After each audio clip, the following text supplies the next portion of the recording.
প্রিয় দর্শক, আসসালামু আলাইকুম। আমি ডক্টর বজলুর রহিম রিপন আপনাদের সবাইকে জানাচ্ছি শুভেচ্ছা।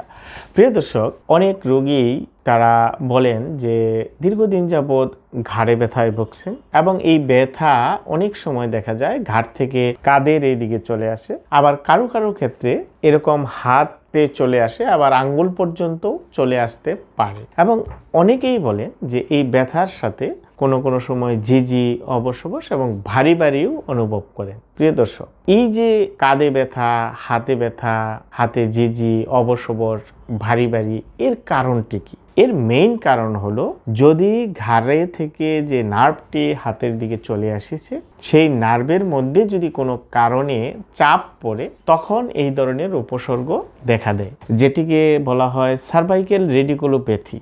এখন এই সার্ভাইক্যাল রেডিকুলোপ্যাথি কিন্তু বিভিন্ন কারণে হতে পারে। আপনার যদি সার্ভাইক্যাল রিজনে ডিস্ক হার্নিয়েশন হয় বা ডিস্ক প্রলাপস হয়, অর্থাৎ ডিস্কটা সরে যে নার্ভে চাপ দেয়, সে কারণেও হতে পারে। আবার ডিজেনারেটিভ পরিবর্তন হয়ে সেই ক্ষেত্রে আপনার সার্ভাইক্যাল স্পন্ডোলাইসিসের কারণেও কিন্তু নার্ভের মধ্যে চাপ পড়ে এই ধরনের উপসর্গ দেখা দিতে পারে। এছাড়াও আপনার যদি ফোরামিনাল স্টেনোসিস বলা হয়, যদি আপনার যে ছিদ্রটি দিয়ে আপনার নার্ভটা বের হয়ে আসে বা যে পথ দিয়ে নার্ভটা বের হয়ে আসে, সেই পথ যদি সরু হয়ে যায়, তাহলেও নার্ভের মধ্যে চাপ পড়ে এই ধরনের উপসর্গ দেখা দিতে পারে, যেটাকে বলা হয় ফোরামিনাল স্টেনোসিস। এর সাথে আরো বেশ কিছু কারণ রয়েছে, যেমন আমাদের অ্যাবনর্মাল পোস্চারের কারণে যদি নার্ভের মধ্যে চাপ পড়তে পারে, সেক্ষেত্রেও কিন্তু এই ধরনের উপসর্গ থাকতে পারে। আবার যদি ঘাড়ে কোনো কারণে আঘাত পায়, সে কারণেও কিন্তু এরকম উপসর্গ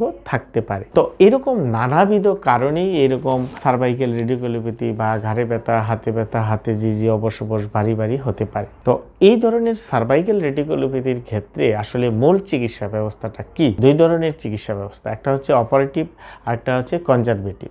সাধারণত দেখা যায় যে কনজারভেটিভ পদ্ধতিতেই অধিকাংশ রোগী ভালো হয়ে যায়, অর্থাৎ অপারেশন বিহীন চিকিৎসায় অধিকাংশ রোগী ভালো হয়ে যায়। এখন অপারেশনবিহীন চিকিৎসাটা কি? এই অপারেশনবিহীন চিকিৎসাটা আসলে ডিপেন্ড করে, একজাক্ট কারণটা বের করতে হবে। এই ধরনের নার্ভের যে চাপ পড়ে, সেই চাপের মূল কারণটা, সেই মূল কারণটা অ্যাসেসমেন্ট করে বের করতে হবে, তারপর আপনার চিকিৎসায় যেতে হবে।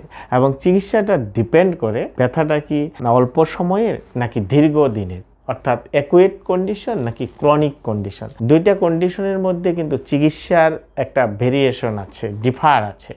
যদি দীর্ঘদিনের ব্যথা হয়ে থাকে, তাহলে আপনার যে চিকিৎসাটা সবচেয়ে জরুরি, সেক্ষেত্রে আপনার ব্যথানাশক ওষুধ খুব একটা বেশি রেসপন্স করে না। সেই ক্ষেত্রে আপনার সবচেয়ে বেস্ট ট্রিটমেন্ট হচ্ছে ফিজিওথেরাপি করানো, যেটা বিভিন্ন গবেষণায় বলে যে দীর্ঘদিনের ঘাড়ে ব্যথা বা হাতে ব্যথা, ঝিঝি, অবশ কমাতে হলে ফিজিওথেরাপি চিকিৎসা অনেকটা কার্যকরীভাবে কাজ করে। যেমন এই ধরনের রোগীদের চিকিৎসা দিতে গেলে তার অ্যাক্টিভিটি মোটিফিকেশন করতে হবে, অর্থাৎ তার যে কাজগুলো করেন, বিশেষ করে দীর্ঘ সময় একই পজিশনে বসে থাকা এড়িয়ে চলতে হবে।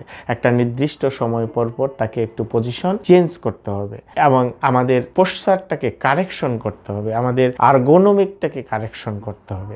এর সাথে কিছু স্পেসিফিক এক্সারসাইজ, এটা ডিপেন্ড করে যে কোন কারণে আপনার সার্ভাইক্যাল রেডিকুলোপ্যাথি, সেই কারণটি স্পেসিফিক করে আমরা স্পেসিফিক কিছু স্ট্রেংথেনিং এক্সারসাইজ, স্ট্রেচিং এক্সারসাইজ আমরা দিতে পারি। এর সাথে আরেকটা ইম্পর্টেন্ট বিষয় হচ্ছে ম্যানুয়াল থেরাপি করানো, অর্থাৎ joint mobilisation, soft tissue mobilisation খুবই কার্যকরী এই ধরনের সার্ভাইক্যাল রেডিকুলোপ্যাথির চিকিৎসার ক্ষেত্রে। এবং নার্ভ গ্লাইডিং এক্সারসাইজ বা নার্ভ মোবিলাইজেশন বা নিউরাল মোবিলাইজেশন এই ধরনের ঝিঝি, অবশ ভারী ভারী কমাতে এবং নার্ভের চাপ কমাতে খুবই কার্যকরী ভূমিকা রাখে। তার সাথে কিছু ইলেকট্রিক্যাল মডালিটিস আমরা ব্যবহার করতে পারি। তো আমরা যদি ফিজিওথেরাপি চিকিৎসার এই পরিপূর্ণ প্রোটোকলটা মেনে চলতে পারি বা চিকিৎসাটা নিতে পারি, তাহলে এই ধরনের সার্ভাইক্যাল রেডিকুলোপ্যাথি অপারেশন ছাড়াই ভালো হওয়া সম্ভব। সুতরাং প্রিয় দর্শক, আপনারা যারা দীর্ঘদিন যাবৎ এই ধরনের ঘাড়ের ব্যথায় ভুগছেন বা হাতে ব্যথায় ভুগছেন, ঝিঝি, অবশ ভারী ভারী অনুভব করছেন হাতে, তারা একজন বিশেষজ্ঞ ফিজিওথেরাপি চিকিৎসকের পরামর্শ নিতে পারেন। ধন্যবাদ সবাইকে। আসসালামু আলাইকুম।